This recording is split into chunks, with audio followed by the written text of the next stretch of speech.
সব ভালোবাসা কি পূর্ণতা পেতে হয়? কিছু ভালোবাসা বোধহয় অপূর্ণতাতেই খুব সুন্দর। যেমন আমি তোমাকে ভালোবাসি। আমি জানি তুমি আমাকে ভালোবাসো না, হয়তো কোনোদিন বাসবেও না। আমাদের এক হওয়াটা ঠিক যেন আকাশ আর পাতালের দূরত্বের মতো, খুব কাছাকাছি মনে হলেও আসলে কোনোদিন ছোঁয়া যায় না। তবুও আমি তোমার খুব কাছেই আছি। প্রতিদিন চোখের সামনে তোমাকে দেখি, কথা বলি, ঘন্টার পর ঘন্টা চ্যাটিং করি। ফোনের স্ক্রিনে যখন তোমার নামটা ভেসে ওঠে, বুকটা একবার কেঁপে ওঠে ঠিকই, কিন্তু পর মুহূর্তেই নিজেকে সামলে নিই। আমি জানি তুমি আমার সেই গল্প নও যে আমি বারবার পড়তে চাই। আমি জানি তুমি অন্য কারো অপেক্ষায় থাকো, অন্য কারো হাসিতে নিজের সুখ খোঁজো।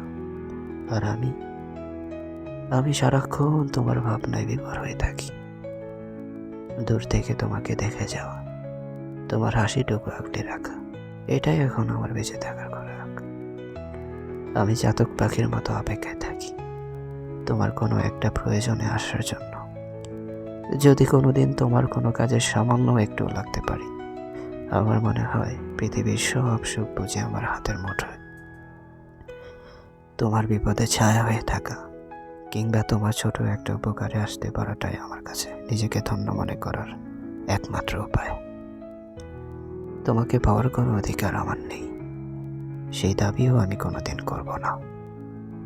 আমার ভালোবাসাটা নিঃস্বার্থ, যেখানে তোমার ভালোবাসা না থাকলেও চলে। আমি শুধু এভাবেই দূর থেকে তোমাকে ভালোবেসে যাব। কোনোদিন যদি জানতেও না পারো এই নীরব প্রেমের কথা, তাতেও আমার কোনো আক্ষেপ নেই। তুমি সুখে থেকো অন্য কারো আকাশ হয়ে। আমি না হয় তোমার মেঘলা দিনের সেই একলা বৃষ্টি হয়েই থেকে যাব, যে বৃষ্টি তোমাকে ছোঁবে ঠিকই, কিন্তু তুমি তার অস্তিত্ব কখনো অনুভব করবে না।